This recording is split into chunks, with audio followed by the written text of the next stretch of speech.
This lawsuit just ruined Jack Doherty's life. And if you think he's going to get away with it, he's going up against one of the biggest insurance companies on the planet, State Farm. Oh no, yo, stop. No, with you.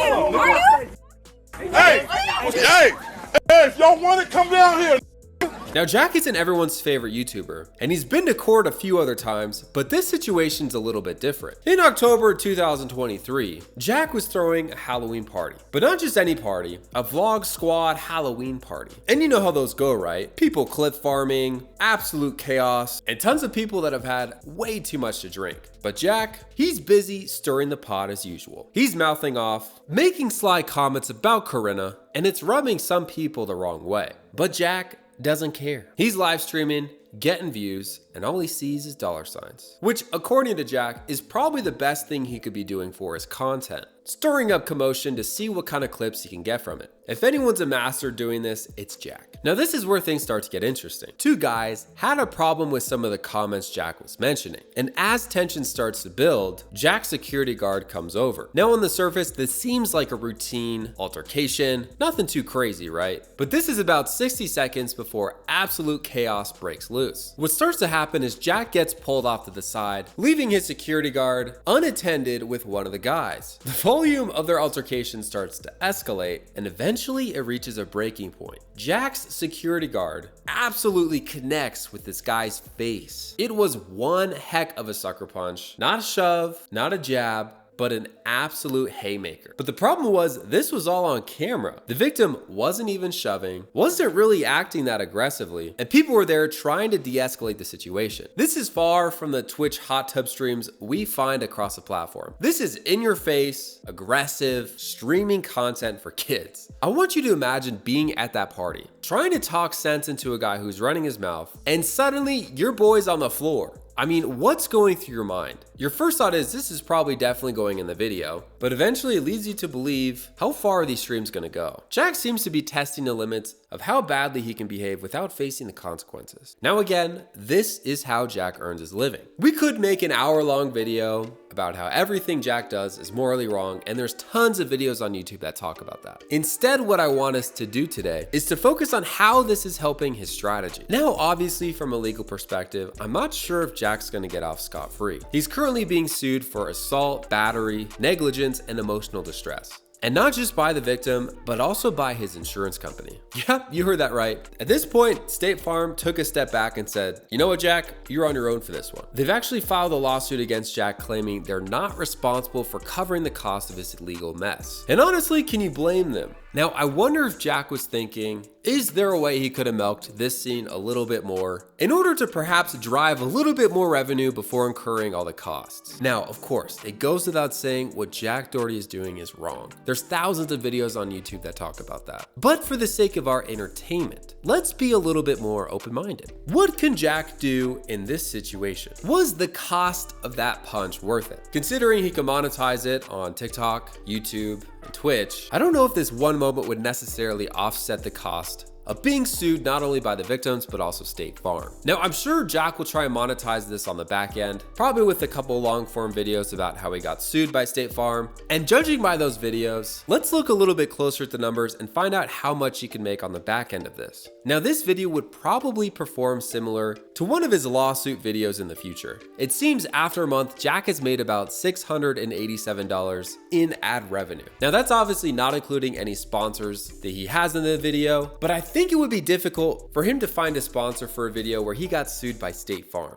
Of course, he could ask Allstate or other insurance companies to sponsor that video, but I don't think that would be a good look for them either. To be honest, making less than $1,000 on a long form video like this is honestly not going to cover a couple meetings with lawyers. So unfortunately for Jack, he is massively in the red on this one. Now again, what Jack did and his security guard is essentially undefendable. We could for the rest of this video talk about how terrible Jack is and his, but I think it's more interesting to talk about this. Does it make financial sense for Jack to keep his security guard on? I know some of you are thinking his security guard is a huge liability, especially with him having a history of acting out before. And although I would agree, it did take 4 years for this to happen. Imagine how many altercations this security guard has been in where he didn't punch someone in the face. And I'm sure with Jack and the security guard, they have some kind of camaraderie. right? There's gotta be a sense of safety that Jack feels, and that's essentially what he's paying for. Now at this point, I'm sure it is okay to let the man go. You know, let him find some other opportunities for being a security guard out there. I think Jack needs to find someone that is good at de-escalating a situation. But with Jack being business-minded, he makes a majority of his money when things go wrong on camera. So arguably, if he found a safer security guard, in the long run, would he make as much from YouTube because he wouldn't get as many clips? I'm sure these are the conversations Jack is having with his inner circle. But if you thought this was Jack's first time in court, you would be wrong. It's almost as if he makes money on making everyone around him feel uncomfortable, because that's exactly what he does.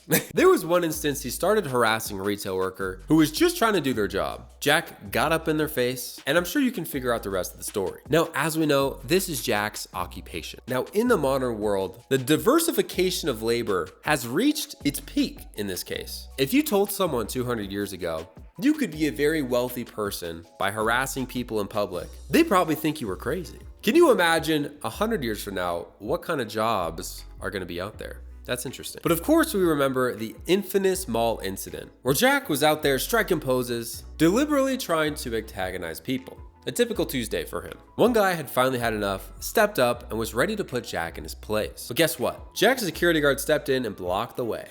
I'm positive Jack's security guards are some of the busiest on the planet. I mean, if you work for him, you know you're gonna have to put your hands on someone, at least every time you go out. But it doesn't end there. Jack even got into it with the Island Boys, as we know. Believe it or not, they were actually friends. Like full on posting with each other, hanging out and everything. But then, as usual, Jack had a game plan. He decided to test how far he could push things. And of course, things continued to escalate. Now, it would be quite a meta stream if Jack let us in on his thoughts when one of these was happening. To be honest, I don't think he's thinking what usual people think. I think at this point, he's a master of content. He's constantly thinking of camera angle, the audio, and what we can do to make the video better. I got him. I was like looking at the cam wall fighting and trying to make sure we're getting this clipped. At the end of the day, he's a businessman and he's good at this. In fact, I wouldn't be surprised if other Twitch creators in their Twitch studio had an info video from Jack about how to get the viral clip when you're in an altercation like that. He can put some other creators on game, if you know what I mean. But the real question is, will Jack win? Will he get away with this lawsuit? Now, he's got a reputation for pushing things too far, and courts aren't blind to that. He's already tried to pull some of the dumbest stunts imaginable by trying to use his renter's insurance to cover the cost of this legal mess. Now, I know some of you said, renter's insurance? Yeah, renter's insurance. You're right. He's actually trying to get his insurance to pay for a fight that happened at a Halloween party across the country, not even on his own property. Now, of course, this is messed up. No normal person would do this, but Jack is not normal. In fact, in my eyes, of course he would use his renter's insurance to try and get out of this. That's what he does. Imagine if it worked. That's probably what he was thinking. It seems Jack's risk tolerance is extremely high. So high, in fact, it's hard for him to truly count the cost of his situation.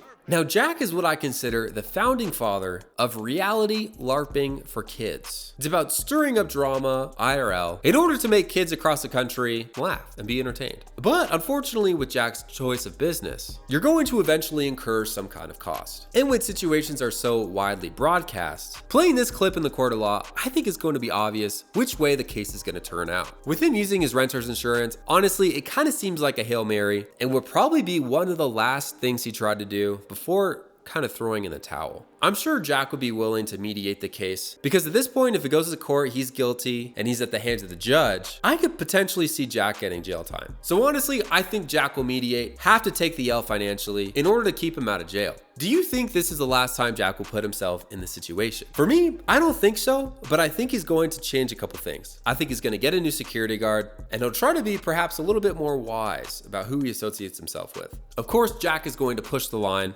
but I think he'll be a little bit more smart about it. However, unfortunately for most of the people out there, hoping this would lock him up forever, I don't think Jack is going to stop being Jack. Now, I wonder if in the future, perhaps Jack will be incentivized to fake his videos a little bit more, both to protect himself legally and to make things perhaps a little bit more predictable. In fact, his entire brand is built on being the guy who stirs the pot, but there's no limit to how far he can push it before it all comes crashing down. How many more times can Jack get away with this before people stop watching, before sponsors pull out, before even his diehard fans start saying, you know what? Jack might be too old for this. If you enjoyed this video, consider watching this one on your screen right here. I'll see you in the next one.